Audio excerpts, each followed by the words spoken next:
Capítulo 12. Causalidad. Toda causa tiene su efecto. Todo efecto tiene su causa. Todo ocurre de acuerdo con la ley. Azar no es más que el nombre que se le da a la ley no reconocida. Hay muchos planos de causalidad, pero ninguno escapa a la ley. El Kybalión. El sexto gran principio hermético, el principio de causa y efecto, encierra la verdad de que nada sucede casualmente, que la casualidad es sólo un término que indica la existencia de una causa no reconocida o percibida, que el fenómeno es continuo, sin soluciones de continuidad.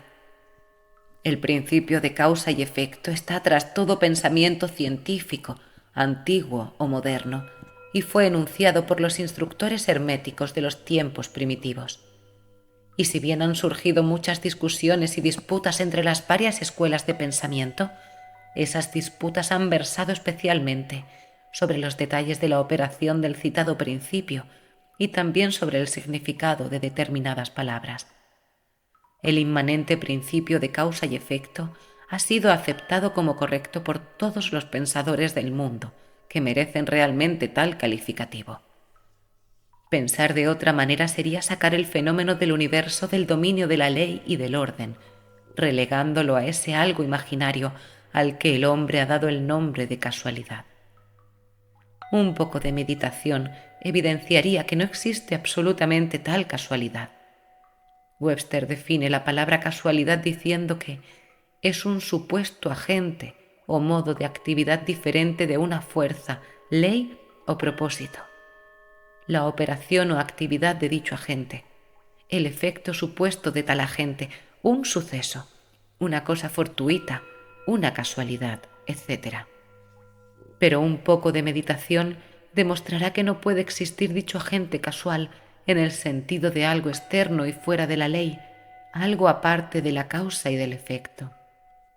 ¿Cómo podría existir algo actuando en el universo fenomenal, independiente de las leyes, del orden y de la continuidad del último? Tal agente sería algo completamente independiente del tren coordinado del universo y por consiguiente sería superior a él. No podemos imaginar nada fuera del todo, más allá de la ley, y esto porque el todo es precisamente la ley en sí mismo. No hay sitio en el universo para nada externo o independiente de la ley.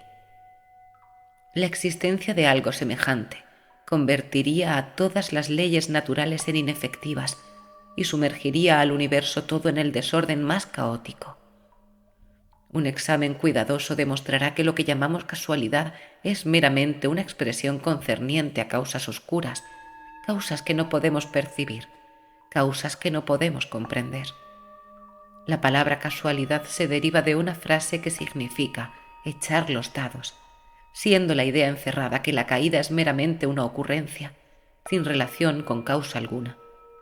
Y en este sentido suele emplearse la palabra en cuestión, pero cuando se examina el asunto detalladamente, se verá que no hay tal casualidad absolutamente en la caída de un dado. Cada vez que cae el dado mostrando cierto número, obedece a una ley tan infalible como la que gobierna la revolución de los planetas en torno del Sol. Tras la caída del dado existen causas o cadenas de causas, eslabones en ininterrumpida sucesión hasta donde la mente no puede alcanzar. La posición del dado en la caja, la suma de energía muscular empleada al arrojarlo, el estado de la mesa, etc., son otras tantas causas cuyo efecto puede verse. Pero tras estas hay encadenamiento de causas invisibles precedentes, todas las cuales obran sobre el número que el dado debe mostrar en su cara superior. Si se arrojan los dados un gran número de veces, se verá que los puntos marcados son casi iguales, esto es, que habrá igual número de unos, de dos, etc. Arrójese una moneda al aire y al caer dará cara o cruz, pero si se arroja un número de veces suficiente, las caras y las cruces se igualarán. Pero todo cae bajo la operación de la ley de causa y efecto, y si pudiéramos examinar todo el eslabonamiento de causas, veríamos claramente que era sencillamente imposible que el dado cayera en otra forma que en la que cayó, bajo las mismas circunstancias y al mismo tiempo. Siendo las mismas causas, se produce siempre el mismo resultado. Toda ocurrencia tiene su causa y su porqué. Nada ocurre sin causa, o mejor dicho, sin una cadena de causas. Al considerar este principio, muchos se quedan confusos porque no pueden explicar cómo una cosa puede ser causa de otra, esto es, ser la primera creadora de la segunda. En realidad, ninguna cosa puede producir o crear otra. La causa y el efecto residen meramente en los sucesos. Un suceso o acontecimiento es lo que viene, llega u ocurre como consecuencia o resultado de un acontecimiento o evento anterior. Ningún acontecimiento crea otro, sino que es nada más que el eslabón precedente de la gran cadena coordenada de sucesos que fluyen de la energía creadora del todo. Hay una continuidad de solución entre todos los acontecimientos precedentes, consecuentes y subsecuentes. Existe siempre una relación entre todo lo que ha pasado y todo lo que sigue. Una piedra se desprende de la montaña y se aplasta contra el tejado de una granja, situada en el valle vecino. A primera vista parece obra de la casualidad, pero si se examina la materia se encontrará una gran cadena de causas tras ese acontecimiento. En primer lugar estaba la lluvia que ablandó la tierra que sostenía a la piedra, permitiéndole así caer. Antes de esa causa estaba la influencia precedente del sol y de otras lluvias, las que gradualmente fueron desintegrando la piedra de la roca. Antes aún estaban las causas que contribuyeron o produjeron la formación de la montaña y su elevación sucesiva por medio de las convulsiones de la naturaleza, y así ad infinitum. Además podemos revisar las causas de la lluvia, podemos considerar la existencia del tejado. En una palabra, pronto nos encontraríamos envueltos en un laberinto de causas y efectos del que pronto tendríamos que luchar para escaparnos. Así como un hombre tiene 2 padres y 4 abuelos y 8 bisabuelos y 16 tatarabuelos y así sucesivamente, de manera que al cabo de 40 generaciones se calcula el número de antecesores en muchos millones, así también suceden con el número de causas que subyacen tras el suceso o fenómeno más nimio, tal como el paso de un liviano trocito de carbón llevado por el viento. No es nada fácil seguir la pista de esa partícula de hollín hasta los primitivos periodos de la historia del mundo, cuando formaba parte de un macizo tronco que más tarde se convirtió en carbón, y así sucesivamente hasta el momento en que pasaba volando ante nosotros en busca de otras muchas aventuras. Y una poderosísima cadena de acontecimientos, de causas y efectos, la llevó hasta su actual condición, y esta no es más que uno de los tantos sucesos de la cadena, y que seguirán produciendo más y más eventos durante centenares y centenares de años a contar desde ahora. Una de las series de acontecimientos originados por esa partícula de hollín flotante ha sido el escribir estas líneas, lo que ha obligado a un tipógrafo a realizar cierto trabajo.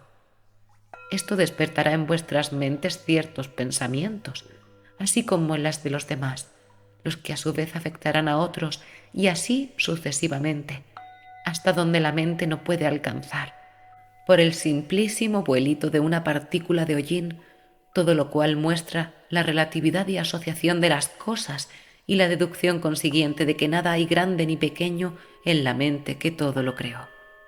Meditemos un momento. Si cierto hombre no hubiera encontrado a cierta mujer en la oscura edad de piedra, vos que estáis ahora leyendo estas líneas, no estaríais ahora aquí. Y sí, quizá la misma pareja no se hubiera encontrado, los que escribimos estas líneas tampoco estaríamos aquí. Y el mismo hecho de que nosotros por nuestra parte escribamos y de que vos leáis por la vuestra, afectará no solamente nuestras propias vidas, sino que también tendrá un efecto directo o indirecto sobre muchas otras personas que viven actualmente o que vivirán en las edades por venir. Todo pensamiento generado en nuestra mente, todo acto realizado, tiene sus resultados directos e indirectos que se enlabonan coordinadamente en la gran cadena de causas y efectos. No deseamos entrar a discutir sobre el libre albedrío y el determinismo en esta obra por múltiples razones. Entre otras muchas, la principal es que ningún lado del asunto es completamente exacto, siendo en realidad ambos parcialmente verdad, de acuerdo con las enseñanzas herméticas. El principio de polaridad demuestra que ambos aspectos son medias verdades, los opuestos polos de la verdad. La verdad es que el hombre puede ser a la vez libre y limitado por la necesidad, dependiendo todo del significado de los términos y de la altura de la verdad desde la cual se examine el asunto. Los antiguos escritores expresaban el punto diciendo que cuanto más lejana está la creación del centro, tanto más limitada está.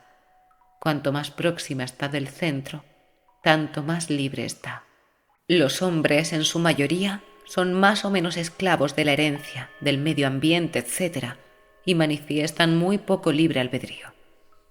Se ven arrastrados por las opiniones, costumbres y pensamientos del mundo externo, así como también por sus emociones, sentimientos y modalidades. No manifiestan el menor dominio de sí mismo que merezca ese nombre, y con indignación rechazan esa afirmación diciendo: yo puedo obrar ciertamente con plena libertad y hacer lo que se me dé la gana. Hago precisamente lo que quiero hacer. Pero no pueden explicar por qué o de dónde viene el necesito y me gusta. ¿Qué es lo que les hace querer una cosa con preferencia a otra? ¿Qué es lo que les hace gustar una cosa y no otra? ¿No hay ninguna razón para sus gustos y necesidades? El maestro puede transformar los agrados y necesidades en otros en el extremo opuesto de su polo mental. Puede y tiene la capacidad de querer en vez de querer porque algún sentimiento, modalidad de emoción o sugestión del medio ambiente despierte en él una tendencia o deseo de hacer tal o cual cosa. La mayoría de los hombres es arrastrada como si fuera una piedra, obedeciendo al medio ambiente, a las influencias externas y a las modalidades, deseos y emociones internas, etc., por no hablar de los deseos y voluntades de los demás que son más fuertes. La herencia, el medio ambiente y las sugestiones los arrastran sin la menor resistencia por su parte, sin que ejerciten en modo alguno su voluntad. Movidos como las fichas en el tablero de ajedrez de la vida, desempeñan su parte y se quedan a un lado después del juego. Pero los maestros, que conocen las reglas del juego, se elevan por encima del plano de la vida material y, colocándose en contacto con los poderes superiores de sus naturalezas, dominan sus propias modalidades, caracteres, cualidades y polaridades, así como el medio ambiente que los rodee, haciéndose en esta forma directores del juego, en vez de meras fichas, causas en vez de efectos. Los maestros no se libran de la causalidad en los planos superiores, sino que están bajo el contralor de esas más elevadas leyes, y haciendo uso de éstas, se hacen dueños de las circunstancias en los planos inferiores. De esta manera, forman una parte consciente de la ley, en vez de ser sus ciegos instrumentos. Mientras obedecen y sirven en los planos superiores, dominan y son dueños del plano material. Pero tanto arriba como abajo, la ley está siempre en operación. No existe tal casualidad o azar. La ciega diosa ha sido abolida por la razón. Ahora podemos ver con ojos iluminados por el conocimiento que todo está gobernado por la ley universal y que el infinito número de leyes no es más que manifestaciones de la única gran ley, la ley que es el todo. Es pues muy cierto que ni siquiera un gorrión deja de estar presente en la mente del todo, que hasta los cabellos de nuestra cabeza están contados, según dicen las Escrituras. Nada hay fuera de la ley, nada ocurre en contra de ella. Pero a pesar de ello, no se vaya a caer en el error de que el hombre es un autómata ciego. Al contrario, la doctrina hermética dice que el hombre puede emplear la ley contra las leyes, que lo superior prevalecerá contra lo inferior, hasta que el hombre haya alcanzado aquel estado en el que buscará refugio en la ley misma y podrá evadirse de todas las leyes fenomenales. ¿Se puede comprender el significado íntimo, interno de esto? Suscríbete al canal La Rosa de Alejandría, comenta y comparte este vídeo.